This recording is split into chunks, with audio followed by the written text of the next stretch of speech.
Là, on nous dit dans Apocalypse 3, 20, donc Jésus-Christ est venu dans votre vie. C'est-à-dire, il fait notre vie sa demeure. Donc, lorsqu'on nous dit, ne savez-vous pas que vos corps est le temple du Saint-Esprit? Donc, la maison de Dieu, c'est nous. Lorsqu'on appelle l'église, ce n'est pas de bâtiment, c'est toi et moi que Dieu a mis à l'écart. Alors, lorsque nous l'acceptons, il est avec nous, il vit avec nous. C'est pour cela que tu ne peux pas dire que je n'ai pas, même tellement c'est le langage qu'on s'est habitué depuis l'enfance de dire qu'on va à l'église. L'église, c'est nous. L'église, c'est nous, que les hommes et les femmes que Dieu a mis à l'écart. Lorsque nous venons ici dans la maison de Dieu, c'est dans l'ensemble de saints. Là où on se ressent, on s'assemble pour adorer et louer l'Éternel. Mais Christ n'habite pas dans toute cette maison, mais il habite en nous. Parce qu'il a fait de nos corps sa demeure. Et lorsque tu l'acceptes, sache-le qu'il est déjà en toi. Il vit en toi, partout où tu es, il est avec toi. Ne crois pas lorsque nous disons que Amen, Amen, oh Jésus-Christ est resté là-bas à l'église. Non, Jésus-Christ n'est pas resté ici dans ce local où il peut être présent tant que sa maison, cette local est dédiée par lui. Mais il vit en toi aussi. Partout il est, toi aussi tu y es. Partout tu es avec lui. Parce que comme on nous dit, là où il a parlé dans Hébreux 13, 5, je ne vous abandonnerai pas, ni ne vous délaisserai pas. Donc tellement il vit en nous, donc c'est-à-dire lorsqu'il règne en toi, il est ton Seigneur qui est sauveur. Donc il ne va pas t'abandonner, il ne va pas te délaisser, que ce soit la nuit, que ce soit le jour, il sera toujours là. C'est pour cela, étant chrétien, nous ne devons pas vivre dans le sentiment parce que notre Dieu est en nous. Il vit en nous. Il est là partout que nous soyons. Malgré le temps, il est là. Malgré les circonstances, il est présent. Alors que personne ne te dise que non, parce que rien ne va, tout est noir, rien ne marche dans ta vie. Jésus-Christ t'a abandonné. Oui, il t'a abandonné si tu t'es éloigné de lui par le péché. Mais si toi et moi, nous savons que notre vie est en ordre avec Dieu, malgré le temps, les gens peuvent t'accuser, peuvent te condamner, peuvent dire tout de toi. Mais si toi-même, tu sais qu'en toi, tu es en bonne relation avec Jésus-Christ, sois dans la joie parce que malgré le temps, il est avec toi. C'est pour cela, lorsque toi et moi, nous regardons l'histoire de Job, lorsque Job avait tout perdu, même ses camarades, ses amis, tout le monde, même sa femme, l'ont condamné. Parce que dans les temps, c'était comme ça. Lorsque une personne arrive avec cette condition, c'est-à-dire, il a touché aux interdits, il a fait du mal à Dieu, c'est pour cela que Dieu l'a exposé ou l'a frappé. Mais pour Job, ce n'était pas ainsi. C'est Dieu qui a permis que cela soit ainsi. C'est pour cela, malgré toutes les accusations, tout le monde le condamnait. Mais à la fin, Dieu l'a justifié. Parce qu'il était toujours présent. Malgré tout ce qui s'est passé, l'Éternel était présent avec son serviteur. Il voyait tout, il écoutait tout. C'est pour cela, lorsque tu regardes la fin, les mêmes gens qui condamnaient Job, qui accusaient Job, Dieu les a dit d'aller faire Job pour que Job prie pour vous. Alléluia. Parce que Job était saint, Dieu était avec lui. Il vivait avec Dieu malgré le temps. Mais aujourd'hui, beaucoup de nous, des fois, si tu vois que tout est noir, Dieu m'a abandonné. Dieu n'abandonne jamais son peuple. Dieu ne délaisse jamais ceux qui sont fidèles à lui. Dieu n'abandonne jamais ceux qui se confient à lui. Dieu n'abandonne jamais quand nous sommes le peuple qu'il a acquis. Son sang a coulé pour nous. Nous avons fait cette alliance par son sang. Et nous l'avons accepté. Donc, il demeure en nous, il vit en nous. Sauf si nous avons péché ou nous l'avons rejeté.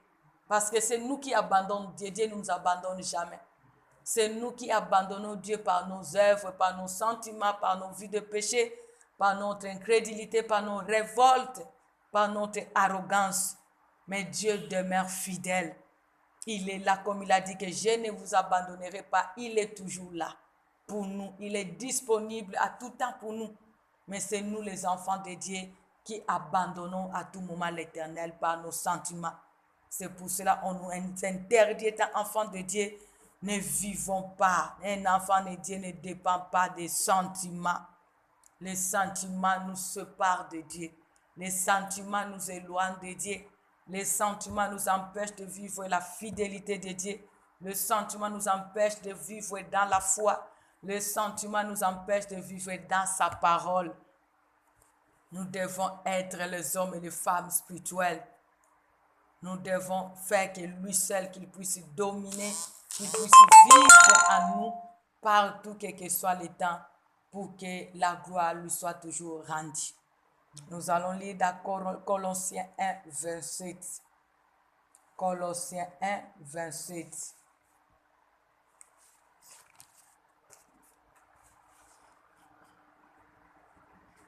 Colossiens chapitre 1, verset 27. Lis. La parole du Seigneur au nom de Jésus. Amen. Colossiens 1, verset 27. La Bible dit, à qui Dieu a voulu faire connaître quelle est la glorieuse richesse de ses ministères parmi les parents, savoir puisser en vous l'espérance de la gloire. Gloire à Dieu. Alléluia. On nous dit Christ en nous, l'espérance de la gloire. Christ en nous, l'espérance de la gloire. C'est pour cela qu'on nous dit que lorsque tu acceptes Jésus-Christ par la foi, en s'engageant volontiers, de nombreuses choses sont arrivées. Entre autres, aujourd'hui, on nous parle dans Colossiens 1, 27, la gloire. Alléluia. Si Christ vit en toi, sache-le que la gloire de Dieu est ton partage. La gloire de Dieu, c'est sa présence. La gloire de Dieu, c'est lui-même en toi. C'est pour cela, peuple de Dieu, nous devons toujours avoir Jésus-Christ dans notre vie, parce que lorsque nous l'avons, nous allons toujours espérer en sa gloire dans tous les domaines de notre vie. Malgré tout est noir, mais comme il vit en moi, j'ai confiance que ce qui a toujours été impossible deviendra possible. S'il vit en moi, j'ai cette ferme assurance malgré le défi, mais la gloire de Dieu apparaîtra et l'impossible deviendra possible. Malgré le temps, le fléau, les circonstances, le combat, mais tant que Jésus-Christ vit en moi, je verrai sa gloire et mes ennemis vont se disperser et ils changeront d'avis. Quel que soit ce qui se passe, moi je sais que Jésus-Christ vit en moi et je sais que l'Éternel va se lever et lorsqu'il se lève, sa gloire apparaît et le miracle est manifeste. C'est pour cela, soyons dans la joie lorsque tu as donné ta vie en Jésus-Christ et lorsque volontairement tu t'engages en lui laissant toute sa place de prendre le contrôle de ta vie et tu verras sa gloire s'installer dans tous les domaines de ta vie. On nous dit, entre autres, vos péchés ont été pardonnés. Colossiens 1, 14. Colossiens 1, verset 14. Colossiens chapitre 1, le verset 14. Amen. La Bible nous parle, en qui nous avons la rédemption, la rémission du péché. Amen. Alléluia. Lorsque tu reçois Jésus-Christ par la foi, en t'engageant à volonté, sache-le que tes péchés ont été pardonnés. Parce que c'est lui qui s'est fait péché pour toi et moi.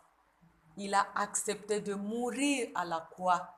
Il s'est fait malédiction même parce que dans l'ancien temps, celui qui est pendu à la croix, c'est celui-là qui est maudit. Dans les jours là, Christ a accepté de devenir malédiction pour que nos péchés soient pardonnés. Il n'y avait personne qui pouvait nous réunir avec Dieu parce que nos premiers parents ont détruit l'alliance. Alors nous étions coupables, mais étant l'Éternel a aimé le monde, on nous dit il a donné. Donc il nous a donné Jésus-Christ, il est mort pour nous à la croix pour nos péchés. Alors lorsque catégoriquement tu reçois Jésus, sache-le que tes péchés sont pardonnés. Quels que soient les gens de ce monde pouvaient dire que lui là, ce qu'il a fait, c'est ce qu'il a fait. Mais si toi tu reçois Jésus-Christ, tu reconnais tes erreurs, sache-le dès le jour là, tes péchés te sont pardonnés. Même si tu as assassiné, tu as volé, tu as fait toutes sortes de mal. Si c'est hier ou l'avant-hier, je disais à quelqu'un qui disait qu'il y a si c'est quelqu'un de notre pays là qui était décédé, lorsqu'il était même malade, les gens disaient, toi là, il faut seulement te repentir, il vient de se décéder, à lui tout doit en faire. Je dis, oh, s'il se repent, catégoriquement Dieu lui pardonne, malgré ce péché. Lui-même, il a eu la grâce, il n'est pas mort directement, mais il était malade. Et si avec le temps, il a eu le temps d'arranger avec Dieu, il va se retrouver au ciel. À quoi bon toi et moi, enfants de Dieu qui se dit des chrétiens, mais nous demeurons dans le péché? Si Christ arrive aujourd'hui, si la mort arrive, on va se retrouver en affaire. Mais celui qui reconnaît, c'est lui-même qui a fait toutes sortes de crimes. Mais s'il décide aujourd'hui de donner sa vie, tous ses péchés sont pardonnés. Donc les gens de ce monde peuvent les condamner, dire de tout et de quoi et de rien. Mais si Dieu pardonne, il efface, il oublie et il restaure. C'est pour cela, moi, je m'inquiète et je me dérange, je me dis, vraiment, les chrétiens, beaucoup de nous sommes tellement des ignorants. Tu verras un chrétien qui a tombé, au lieu de reconnaître, de revenir pour lui, il préfère fuir les gens et demeurer dans le péché. Au lieu de reconnaître et avancer avec Dieu, il lâche même la charrue, il abandonne la foi, il dit que c'est fini. Oh, donc tu te livres toi-même à la mort, mais il y a quelqu'un qui est mort pour toi. Dieu même t'a fait grâce de le recevoir. Mais arrange et répare ton alliance avec Dieu. Dieu va catégoriquement pardonner tes erreurs, tes fautes.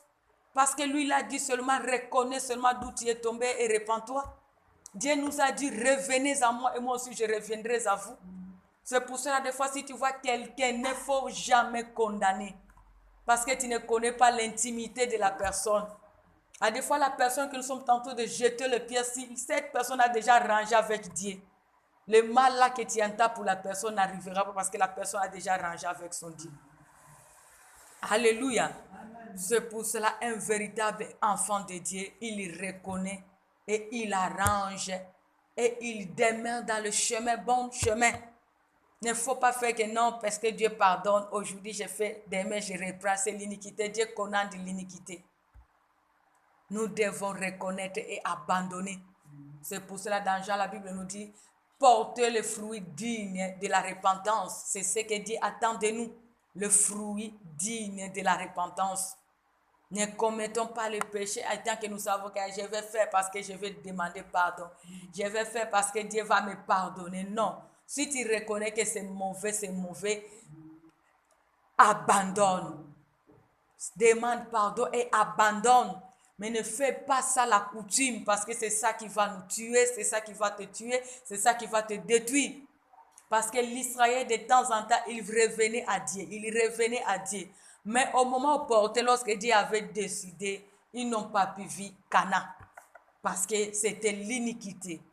Ils consommaient du jour au jour le péché. Nous allons faire. Nous savons que Moïse va prier. Nous allons nous repentir. Mais lorsque l'Éternel a décidé, personne n'a pu changer cela. Sauf Josué, Caleb, qui ont eu la grâce. Alléluia. Alors, étant enfant de Dieu, ne profite pas à l'œuvre de la croix que non, Christ est mort pour nos péchés. Tu étais dans le péché, mais tu as déjà reçu Christ. Donc, si Christ déjà habite en toi, ne demeure pas dans le péché. Ne demeure plus dans le péché.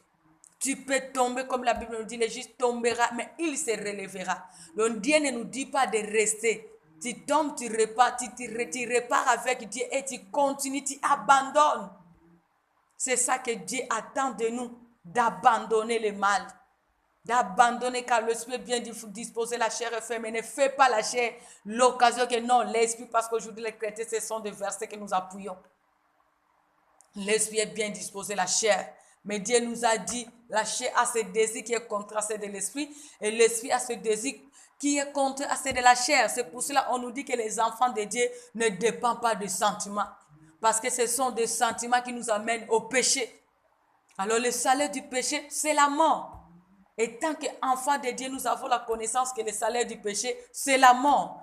Et lorsque tu te repens, l'Éternel attend de toi de persévérer dans la sanctification, de demeurer dans le bon chemin, de vivre dans la sanctification parce que nous portons à nous les saints. Celui qui vit en nous est saint, il n'est pas souillé, il n'aime jamais le péché. Il ne vit pas avec le péché. Il aime le péché, mais il ne veut pas le péché. C'est pour cela, lorsque tu le reçois, tu es tellement, directement, automatiquement pardonné. Mais ne fais pas que comme il m'a pardonné, je dois reprendre parce qu'il sera toujours là pour me pardonner. Tu es tenté de t'exposer à la mort. Lorsque nous acceptons Christ, vous êtes devenus enfants de Dieu. Jean 1, 12. Si tu peux le lire dans Jean 1, 12. Vous êtes devenus enfants de Dieu. Amen. Mais à tous ceux qui l'ont reçu, à ceux qui croient en son nom, a donné le pouvoir de devenir enfants de Dieu, lesquels sont nés par le Seigneur. Alléluia.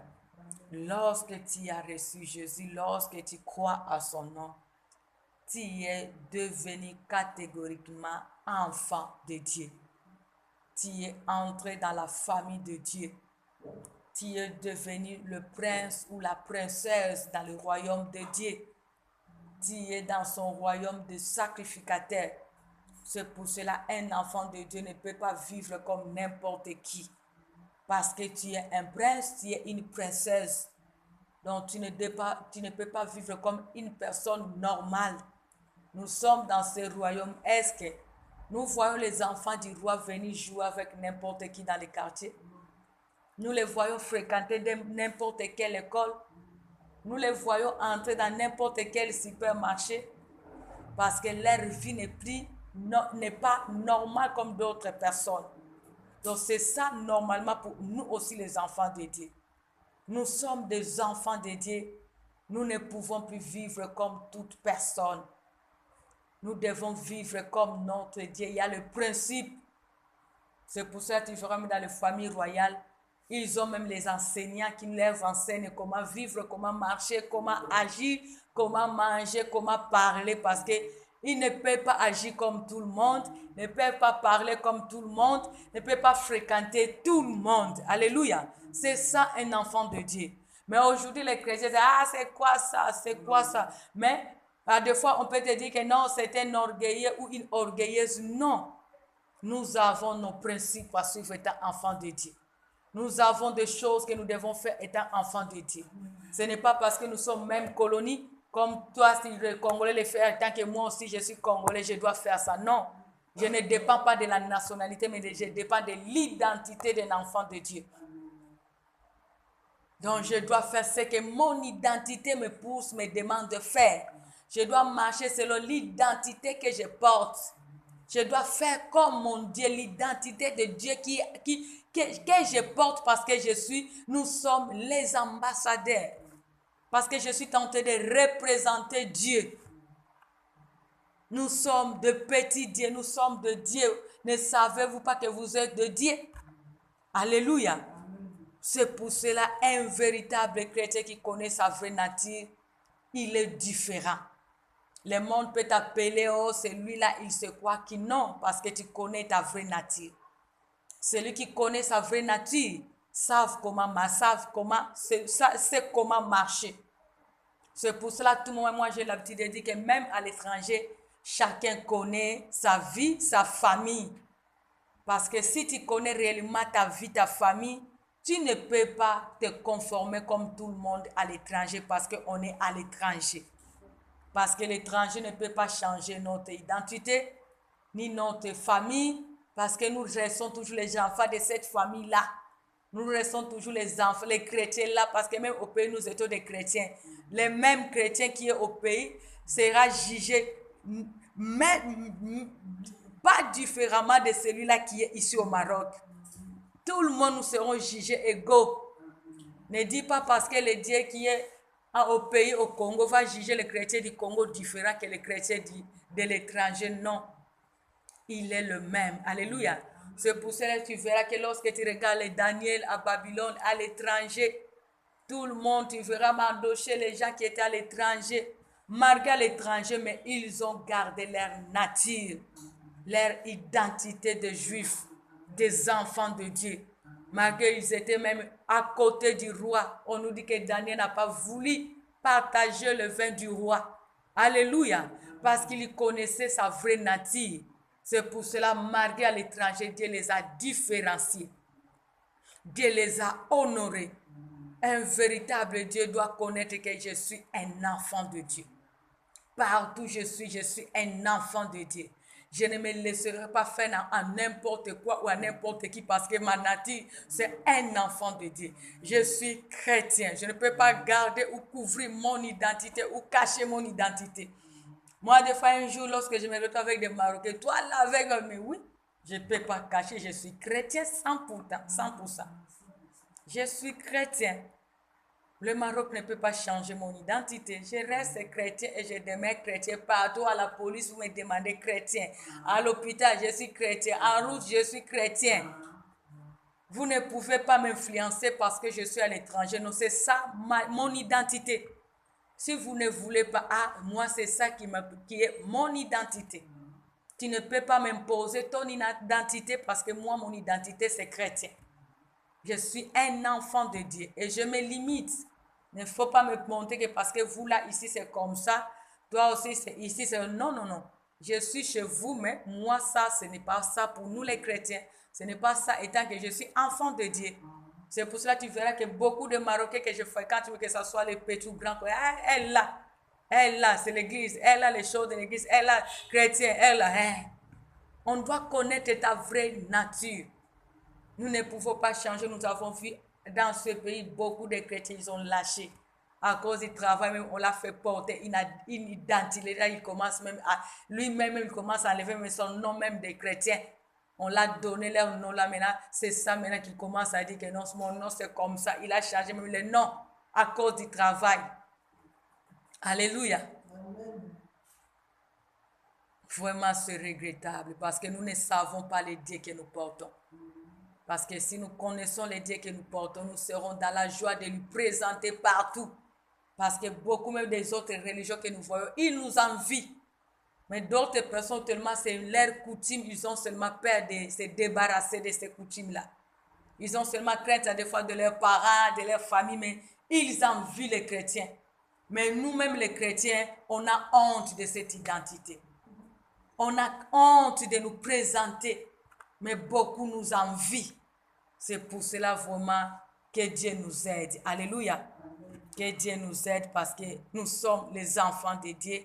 Alors nous devons témoigner notre identité étant enfants de Dieu partout où nous sommes. On nous dit, vous avez reçu la vie éternelle. Jean 5, 24. Tu peux lire cela? Je lis la parole du Seigneur au nom de Jésus. Amen. La Bible nous dit, en vérité, je vous le dis, celui qui écoute ma parole et qui croit à celui qui m'a envoyé, à la vie éternelle, et il ne vient point au jugement, mais il est passé de la mort à la vie par le Seigneur. Amen. La vie éternelle est en Jésus-Christ. Donc, dès le jour que tu as reçu Jésus-Christ, tu as tellement eu la grâce d'être compté parmi les gens qui seront enlevés. Alléluia. Qui seront dans le repos éternel. On nous dit, vous avez reçu la vie éternelle. C'est pour cela, si toi, jusqu'à ce jour, tu es tenté de jouer avec ta foi, vraiment, c'est tellement regrettable. Parce qu'après cette vie, encore une vie qui nous attend. Mais si tu es tenté de bafouer la grâce que tu as reçue de recevoir Jésus-Christ étant Seigneur et Sauveur, tu es tenté de dépendre dans le sentiment de ces mondes qui vont passer, sache-le que tu vas perdre cette vie que tu as reçue. Mais si Jésus-Christ demeure en toi étant Seigneur et Sauveur, sache-le que le diable le veuille ou pas, tu as la vie éternelle. Tu as la vie éternelle. Parce que Christ vit en toi. Lorsque c'est lui qui dirige ta vie, celui qui conduit tes pas, celui que tu fais la joie, sache-le que le dernier jour, il fera aussi ta joie. Parce que tu seras parmi les gens qui seront destinés au ciel. Tu seras parmi les gens qui seront sauvés les derniers jours. Parce que nous sommes dans cette terre, mais nous ne sommes pas de cette terre. Nous sommes étrangers et voyageurs. Nous allons passer. Nous allons passer. Il y a une vie qui nous attend. Mais si tu veux vivre cette vie, il faut recevoir Jésus-Christ étant Seigneur ainsi que Sauveur dans ta vie. Que Jésus-Christ puisse prendre le contrôle de ta vie. Que Jésus-Christ puisse prendre la direction de ta vie. Que Jésus-Christ puisse régner dans ta vie. Que Jésus-Christ soit ton Seigneur ainsi que Sauveur dans la vie quotidienne. Lorsqu'il va régner, lorsqu'il va te diriger, lorsque tu feras sa joie, lorsque tu lui feras confiance, lorsque tu vas demeurer dans la foi en Jésus-Christ, lorsque tu vas obéir à sa parole, on nous dit que tu as la vie éternelle. La vie éternelle. Aujourd'hui, tu peux mourir, mais si Christ vit en toi, il y a encore une vie qui t'attend. Tu vas vivre cette vie pour à jamais. Mais si jusque-là, tu n'as pas encore reçu Jésus-Christ, sache-le, pas de Jésus-Christ, pas la vie éternelle. C'est ça qu'un autre jour, je parlais avec un Marocain, il m'a dit que non, c'est kiff, nous allons... Non. Nous n'avons pas le même Dieu. Oh non, c'est un seul Dieu. Oui, vous croyez que... Vous dites que Jésus-Christ est le prophète comme Mohamed, votre prophète, c'est aussi le prophète. Et c'est celui-là qui est le dernier prophète. Il faut, en dehors de lui, il n'y a pas encore l'autre prophète. Je dis, gloire à Dieu. Mais moi, je te dirais que Mohamed, c'est un serviteur de Dieu comme moi. Amen. Comme moi aussi, je suis au service de Dieu. Mais il y a un seul Dieu qui s'est fait chair en Jésus-Christ pour nous sauver. C'est Jésus-Christ. Donc, il faut passer par Jésus-Christ pour que demain, lorsque tu vas mourir, que tu aies la vie. Oh non, c'est pas comme ça, madame. Je dis non. Je t'assure, c'est ça. Si tu veux vivre encore, tu ne peux pas te limiter à votre prophète. Il t'a prêché comme vous avez eu même la grâce.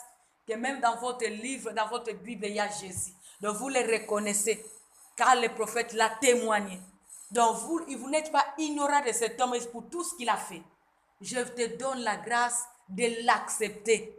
Parce que votre prophète, oui, c'est un serviteur comme vous dites là. Mais il n'est pas un Dieu. Alléluia. Amen. Si tu veux vivre le salut, il faut accepter Jésus-Christ. Aujourd'hui, tu peux mourir, mais demain, il y a encore une vie qui t'attend. Mais sans Jésus-Christ, tu n'auras pas le salut, je t'assure, papa. Oh non, pourquoi je t'assure? Parce que ça, Jésus-Christ, avant de rencontrer Dieu, il faut passer par Jésus-Christ.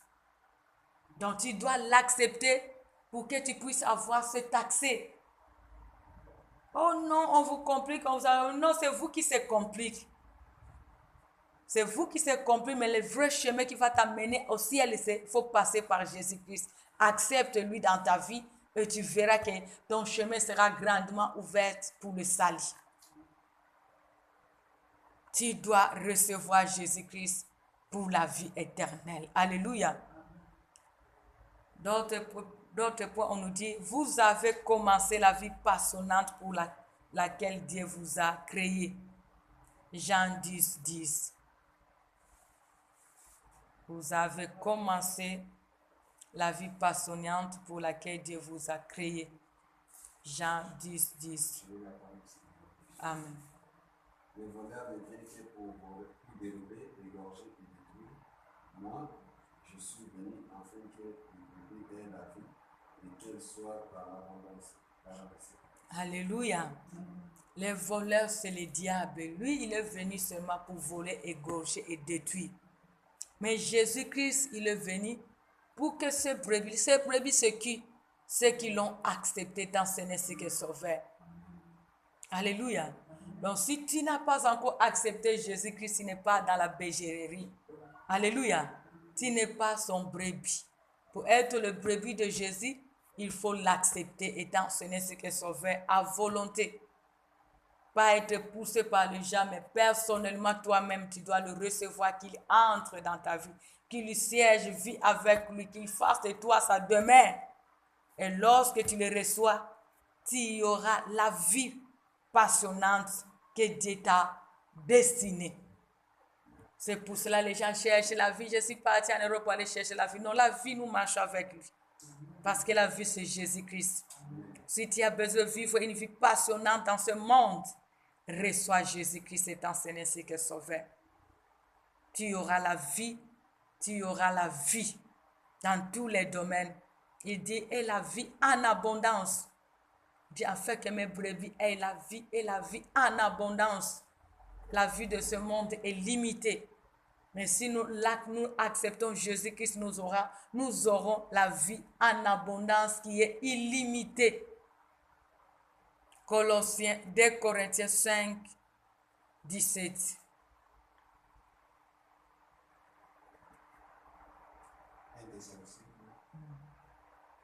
2 Corinthiens 5, 17. La vie est en Jésus-Christ.